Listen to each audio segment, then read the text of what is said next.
Hello and welcome to the part number 16. My name is Pavel Krupla from blenderfreak.com, and at the end of this part of the node editor tutorial series we are going to have an awesome function inside our scene which will be called save to file, which will be able to create text representation of the whole scene itself. So with the nodes, with all sockets and with all edges and connection and stuff. So I hope you are excited, and let's start. Okay, so serialization, kind of a big topic in the programming world, but once you get used to it, it's pretty simple and repetitive stuff. In case you don't know what serialization is, it's basically a process of translating the data structures or the object states or the objects you are using in your project into some kind of format that can be stored in memory or in file. So if you have a look, for example, in our node, that each instance of the node in our scene has some kind of an object state, and the object state will have definitely the reference to the scene, some kind of a title, some kind of a content, and inputs and outputs, which basically contains the socket itself. Maybe if you have a look at the socket, the object state is represented by the node reference, index, position, and socket type. So therefore we are going to create a function which will convert these parameters into a dictionary, because dictionary can be easily stored inside a file. At the end of the chapter we want to be able to take the scene itself and call something like scene.serialize, and it will return an object describing all of the stuff happening inside of our scene. So the node positions, edges, which sockets are connected and which are not connected, everything will be stored in a single file. And what kind of file format are we going to use to store our scene or graph? We will definitely use a text file format. And why? That's pretty simple, because we want the data to be human readable. So in case you need to change a simple value or just have a look inside of the file what's going on, you can edit the file in any text editor you choose. Another reason, imagine that two or more people are creating a graph. Probably they will be clever enough to use some intelligent versioning system like Git, and each time you will make a commit, the diff tool can detect what actual changes were made to the graph and highlight them for anyone who is browsing the history. So going through each revision you can see what changes were made to the graph itself. If it was a binary file, you wouldn't be able to do that. So this is something what we always want to keep in mind when creating stuff like this. It's about the users which are going to use the tool. It's not about ourselves. Use common sense. So many programmers don't realize this simple thing. And about the representation in the text file itself, simple answer, we will use JSON. Because reason number one, the parser is already written and it's tested and it works. Therefore you will save a lot of time. And second, it's already commonly used by others for many years, so in case somebody will decide to process, for example, the files you create, you are allowing others to do so, because it's JSON. They already know the format and they can use parsers which actually work. What other options do we have? We can be really stupid and write our own custom solution. You would spend a huge amount of time writing a custom parser, and you will definitely create bugs. What's even worse, you would force others to do the same and lose their time. It's so annoying to waste time because somebody else decided to be stupid and write a custom solution which usually has bugs and does not work 100% correct. So please, do the world a huge favor. Don't ever create a custom format at all. Nobody cares about your custom format, only you do. Or people who were forced to work with that code, and they will be pissed off. Believe me, you can ask any programmer around and they will describe to you the nightmares they are having because of this. On the other hand, if you create some kind of intermediate data for your game engine or graphic software, it's perfectly fine to use some custom binary formats because nobody else needs to read that. Nobody else needs to read intermediate data. So I will repeat what I said before. It's all about the users which are going to use the tool. I would make it the golden rule if I could. So I guess that would do for the introduction. So sorry for the off track, but I believe it needs to be said loud. And we can go ahead and implement the serialization and storing to the JSON file format. Okay, so to start with the serialization, we could go ahead and start creating something like this, which I seen quite a few times. We can have some class called serializator, which will have basically method serialize and deserialize.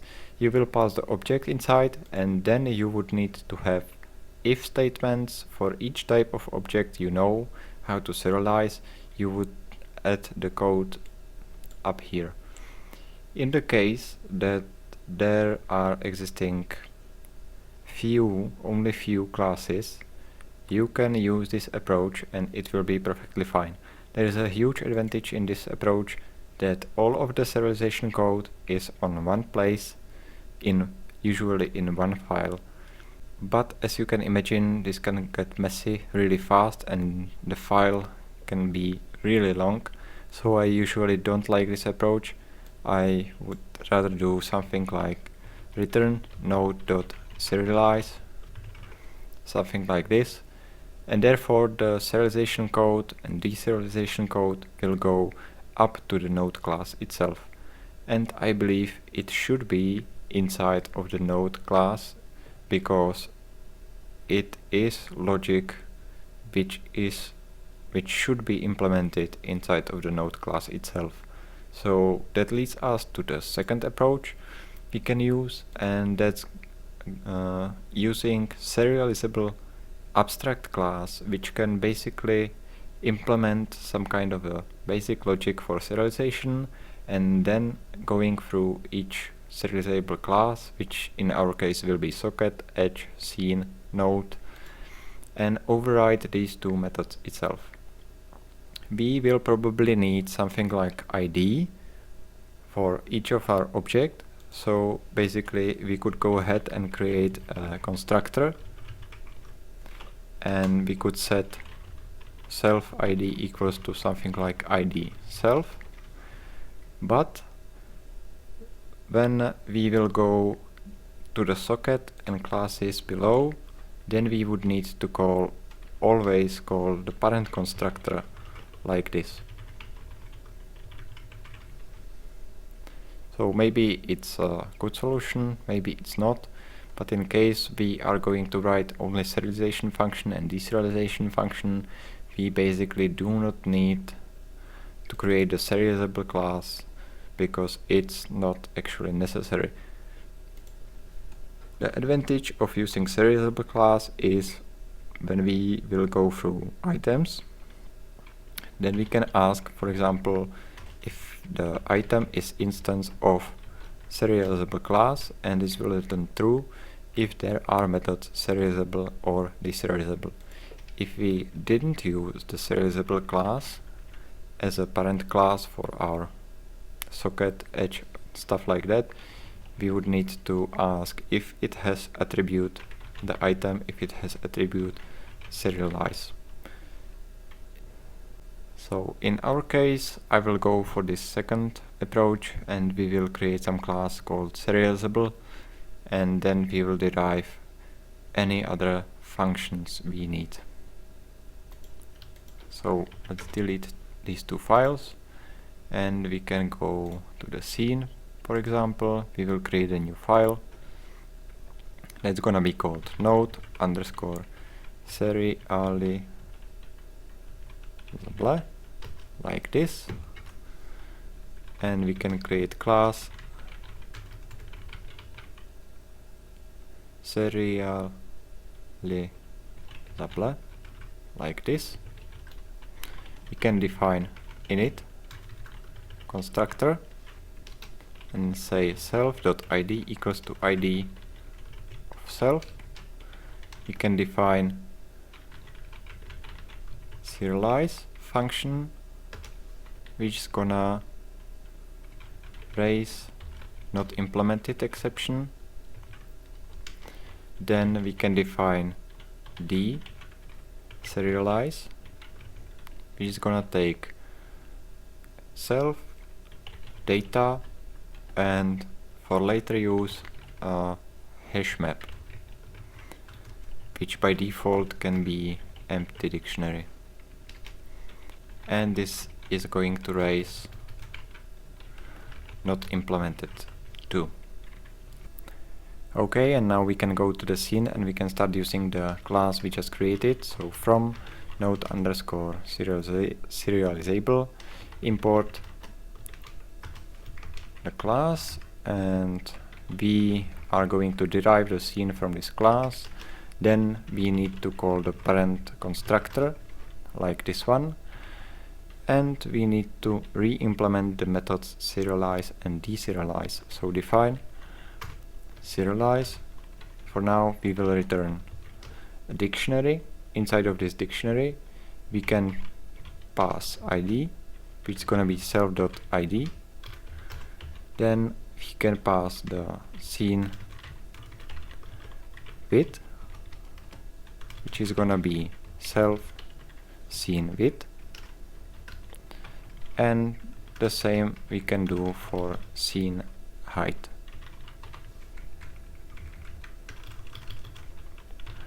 Just for now we will use these two or these three. So the deserialize method, it's gonna be pretty simple. We will just return false for now because we don't care actually, and we do wanna create two other methods which will save our scene to the file and load them up. So let's define save to file, and we will pass the file name. And here we can start typing something like file equals open, etc., and the usual stuff in Python. But there is much better way how to write this. So we can use with open file name for writing as file, and we can write file write, and here goes the string. So with this construction we don't need to care about closing the file itself. The file will be closed immediately when this loop or this block of the code will end. So now what we need to do, we need somehow use self serialize, and this is returning an object, and we need to convert that to string. So for that we will import new module, and it's called JSON. And here you can clearly see that using a parser which is already written is quite easy. So here we can call JSON.dumpS, and as you can see, this one takes object, which in our case is self-serialize, and we can use indent and set it to, for example, 4, which will set the indentation of the block to be 4 spaces. And let's load up the file. So load from file, that's gonna be self and file name.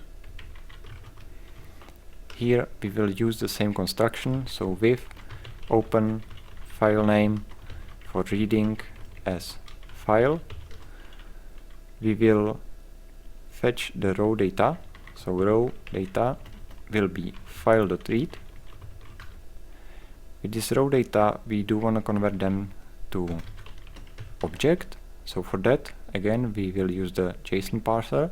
So so JSON.loadS, and we will pass the row data, and we will set or say that the encoding is gonna be UTF-8, and once this is done, we can just call self deserialize and pass in the data.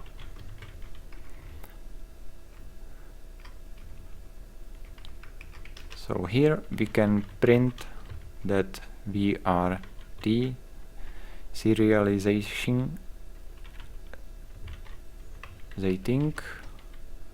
data, and let's print out the data.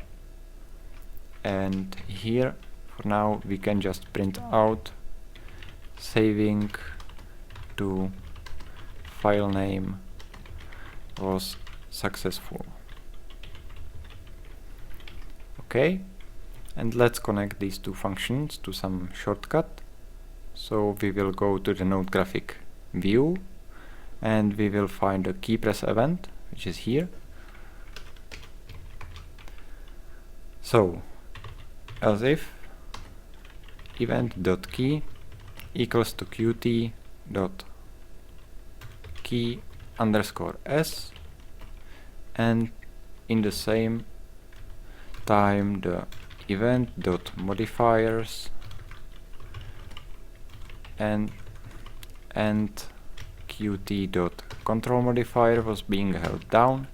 Then we can go ahead and call self grScene.scene, save to file, and let's call that graph.json.txt. I will just copy these two lines, and let's change key S to key L, and this is gonna be load from file. So now we can run this.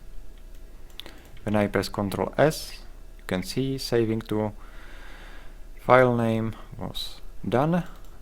If you check it, then you can see in our file there is scene height, ID, and scene width. And probably, as you can notice, in our case, if we go back to the node scene, the order in the dictionary was kind of different. So this is gonna cause problems. So we need to solve this somehow, because in Python the dictionary doesn't have the correct order, is not being preserved of the keys you entered in. So therefore we need to avoid using the regular dictionary, and we can just use from collections import ordered dictionary, and this one is being used like this. You will create a class and instantiate it with the list, and instead of typing it like a dictionary, you will add for each line or each key and value, you will set a tuple or tuple. So let me do that for all lines.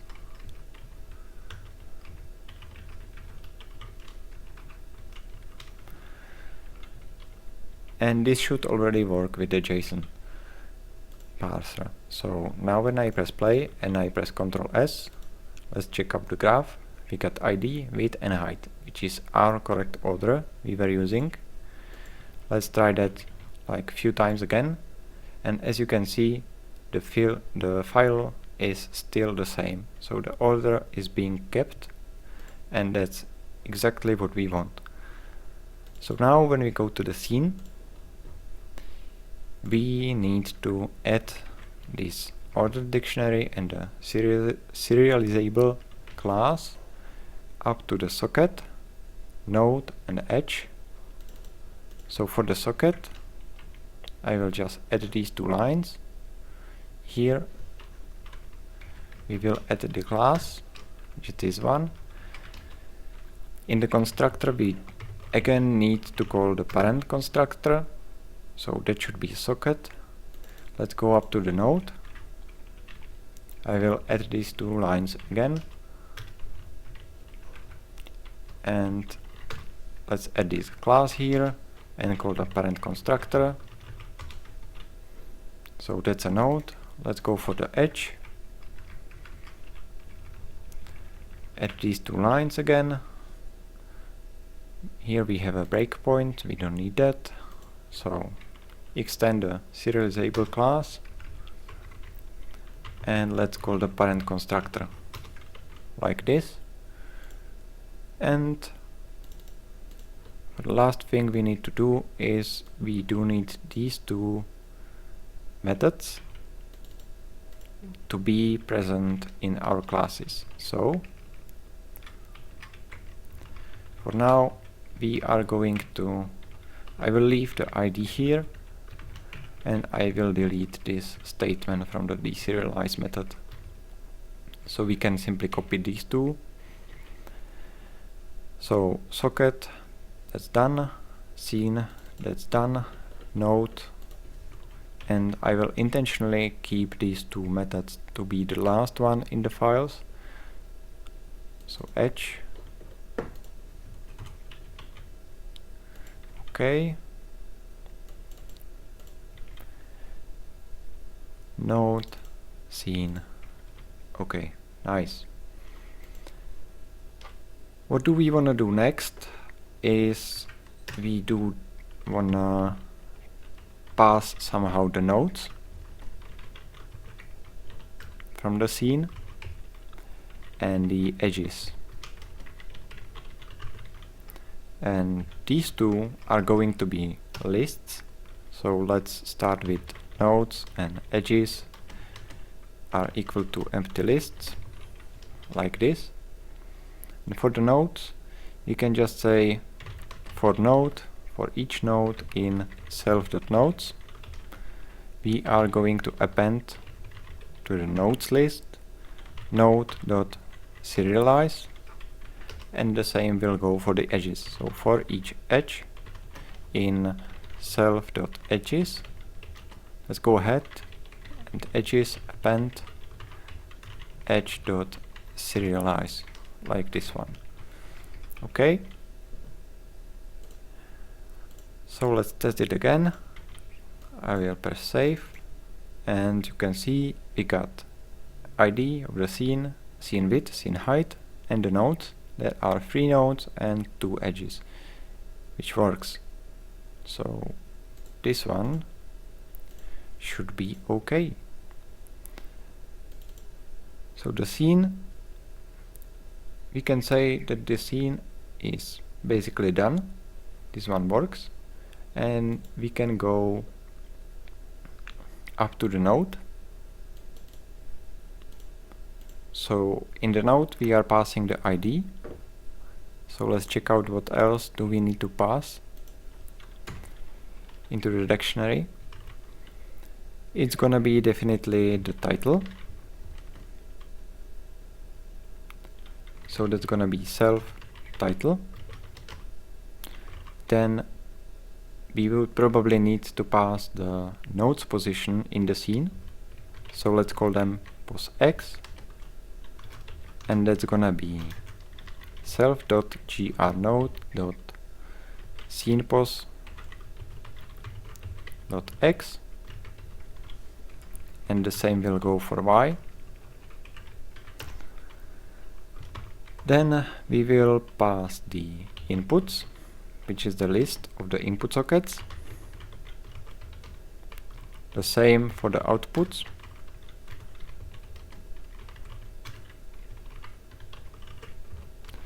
And as the last thing, we can serialize our content. So content, that's gonna be self.content.serialize.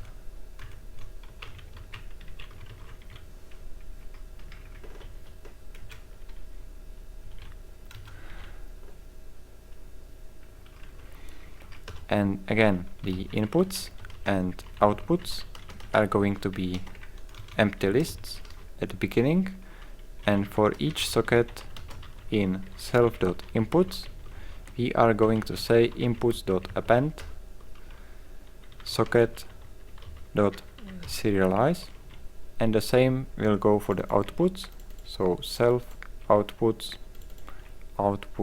append socket serialize, and we need to add to the content the serialize method too.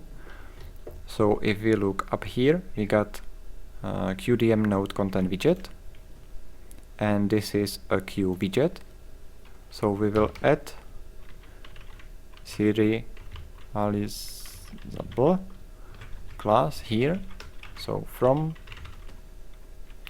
okay, so let me copy these two lines like this,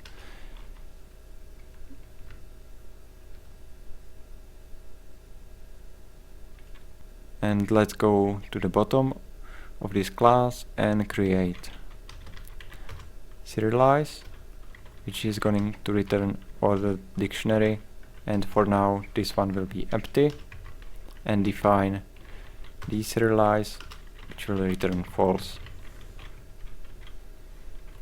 Okay, now let's try that.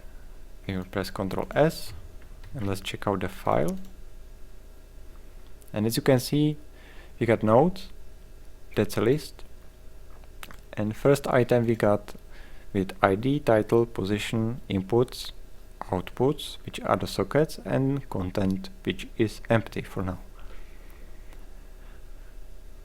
So basically that means our node is finished. We can go one level below, that's gonna be edge, and inside our edge we are going to pass ID, then the edge type is gonna be self edge type, then we are going to pass start, and we can't pass the socket itself, but we can actually use .id, because now the socket is extending the serializable class. So end, the end socket will be the same, end socket.id, and it looks like we do not know the variable edge type, so let's go up to the constructor, and as you can see we do not store the edge type at all, so let's say self.edgeType equals to edge type, and we will probably change this logic here because I don't like the coding in the constructor here, but we will do that later probably. So this one should be the edge, and last one there is a socket. In the socket we'll have ID, then there's gonna be index, so self.index, then we will pass the position, and lastly we can pass the socket type